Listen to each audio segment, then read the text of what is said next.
Hello and welcome to the 17th episode of Basic English Conversation. And today's topic is about art. And we are going to deal with a lot of questions related to art. So make sure you watch this video until the end. Let's begin. The first question: do you like art? So the answer can either be yes or no. So I have written both the answers. The first one is yes, I am an art enthusiast. Art and pieces of beauty appeals to me, and I have a refined sensitivity towards different kind of art. So imagine you are an art lover, or you are an art enthusiast, or an aesthete. Aesthete is someone who enjoys art and appreciates art. So this is the spelling of aesthete. Though it begins with an A, it is pronounced as aesthete. Aesthete is a person who really appreciates art and has a very great taste towards different kind of art. So appeals to me means attracts me. Okay, so if you are an aesthete or if you're an art enthusiast, you can say, yes, I derive pleasure from art and I'm an artist myself. That is why I like art. Now, imagine the answer is no. Then you can say, no, I don't really understand art and I haven't developed a penchant towards it. So, penchant means liking. Okay, so if you aren't a art lover, you can say no, I don't really understand art and I don't have a liking towards it or a penchant towards it. The next question: do you think art classes are necessary in school, or do you think they should be mandatory? So the answer is, of course, I think art should be mandatory, or you can write compulsory in school, because they foster creativity. So the meaning of the word foster means help in the development of, or help promote creativity. Those who do art, they are very creative. So it fosters creativity, self expression. So they say, right, art is the best medium of self expression. So whatever's deep inside, usually people express it in the way of art. Another one is it helps relieve stress. So they say art is a stress buster and promotes essential cognitive skills in those tender minds of kids in school. And that is why I think art classes should be compulsory in school. So if you might wonder what cognitive skills I'm mentioning here, some of the cognitive skills are attention, logic and reasoning, visual processing, and so on.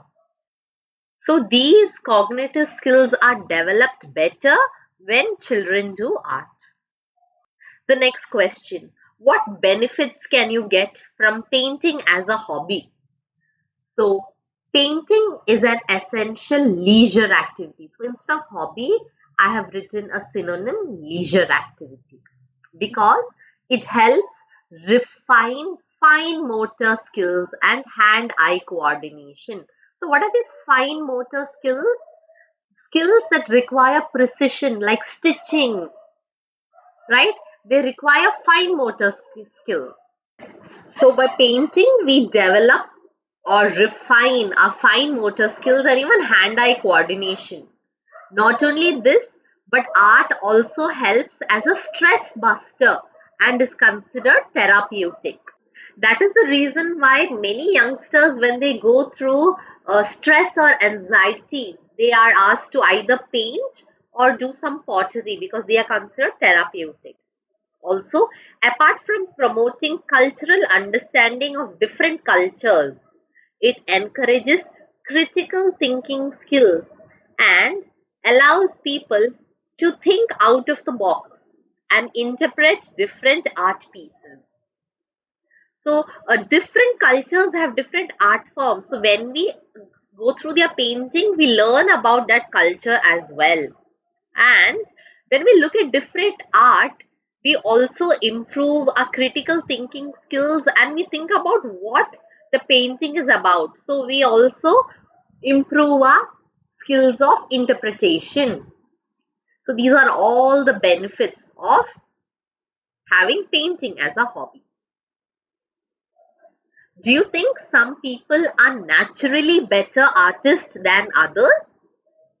You can say, yes, I think certain people have the innate quality of art. Innate means inborn. It is not taught to them, they are born with these qualities. So, those are called innate qualities. So, some people have the innate quality of art and are gifted since birth. They might also have the genetic predisposition to art.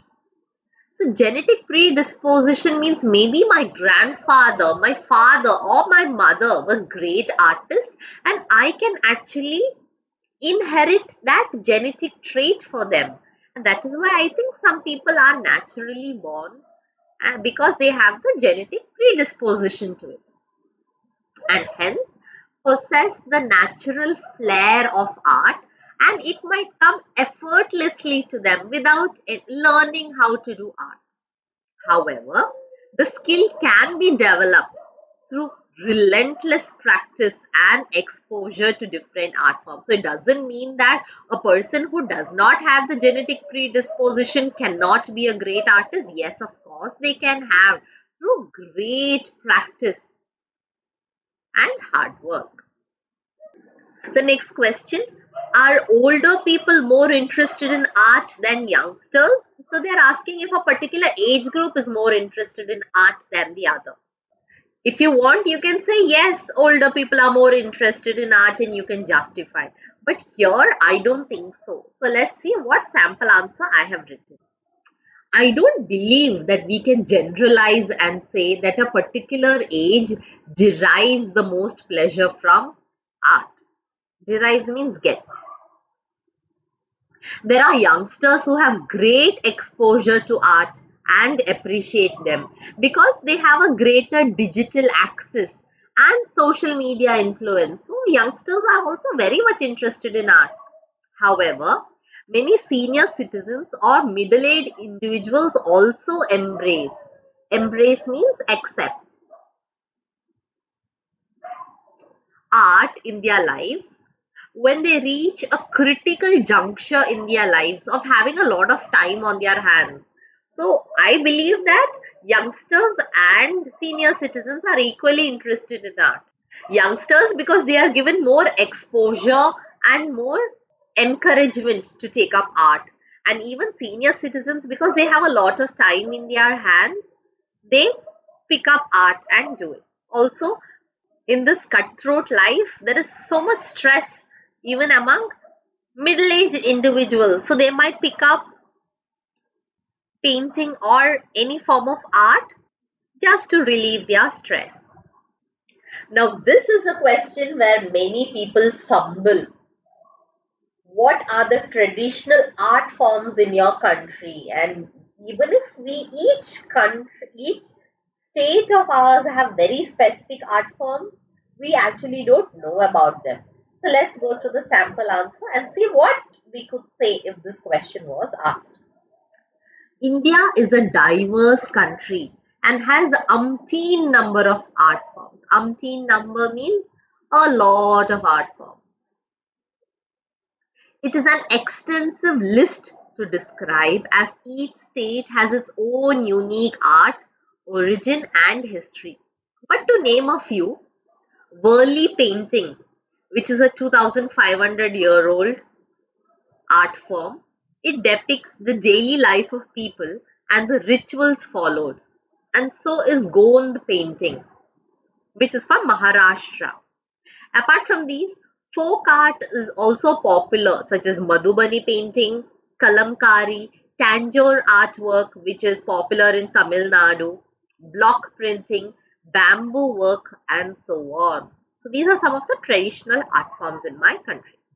The next question, should the government support art and cultural activities?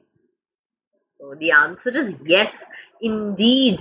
Because unfortunately, many of the art forms are at the brink of extinction. Brink means they are nearly going to be extinct. And none of us actually know about these art forms. And the government should help revive. Revive means bring back to life these dying art forms, which are vital. Vital is essential in representing the cultural heritage of any place. They also strengthen social bonds and foster a sense of belonging. Like when all these traditional art forms are mentioned, we become really proud that we are part of India, and there is so much to be proud of, be it art forms or painting. Moreover, it helps the country economically by boosting tourism, as these art forms sets the country apart from other globalized countries where the distinction between countries is slowly waning away. Now if you see, all countries are becoming quite similar to each other. There is no distinction between countries. Isn't that right? So therefore it is essential, or it is imperative, it is vital that the government support these art and cultural activities so that we can maintain the distinction. It can boost tourism and also foster a sense of belonging among people. Has art changed a lot in your country in the last few decades? Yes, it has. Because of the influence of Western countries, the artists and the art connoisseurs in India are influenced by modern art and abstract art. So, an art connoisseur is someone who is an expert in that particular field. So, we are getting influenced by Western countries, and we are getting influenced by the modern art and abstract art. And that is why we get to see a lot more graffiti and pop art than the traditional art forms. What is graffiti? People use the spray paint and they draw on these walls, right? That is called graffiti. And pop art means a lot of bright colors are used. So we either get to see a shift to these modern styles, or some even try to embrace both. Both means both traditional as well as modern, and blend both traditional and contemporary style. Contemporary is modern, to create a fusion art that caters to the likes of the present generation. So that is why I believe there has been a drastic change in art in my country. The last question: why don't parents support their children to pursue art as a career? So we would be aware of the fact that many parents dissuade their children from choosing art as a career. So why is that? So I use the word dissuade. You know what is dissuade? Dissuade is the opposite of persuade. Means they do not allow them to do that. Okay, let's see the answer. Many parents stop the children from choosing art as a career path because artists are devoid of a stable and secure job. Isn't that right? They don't have a stable and secure job. Due to periods of financial uncertainty, there's always financial uncertainty. If your painting or art gets sold, only then you get money, and very limited opportunity in a highly competitive world. There is a high chance of rejection and criticism, which could emotionally affect the artist and hurt their self esteem. That is why parents want to protect their children from being hurt. Besides this, it involves long and grueling hours of commitment to create these pieces of art. Art, it isn't easy. You have to spend a large amount of time and work really hard to create these pieces of art. And there are only a handful of people who are ready to buy these work of art, because Most of the time, art is expensive, and not everyone appreciates or understands the hard work that goes behind it. Also, the constant pressure to stay creative can mentally burden the artist. So, these are all the reasons why parents usually don't support their children to pursue art as a career, but they might support them as a side hustle or as a hobby rather than a mainstream career. And here we come. It's the end of this video. I hope you enjoyed listening to these questions and answers. So, the next time you come across these questions, or if it's a part of an essay, you have wonderful words, vocabularies, and points to write. Thank you so much for watching this video. It's made me really happy. And if you haven't subscribed, please do that right now. Thank you. God bless. I'm praying for you.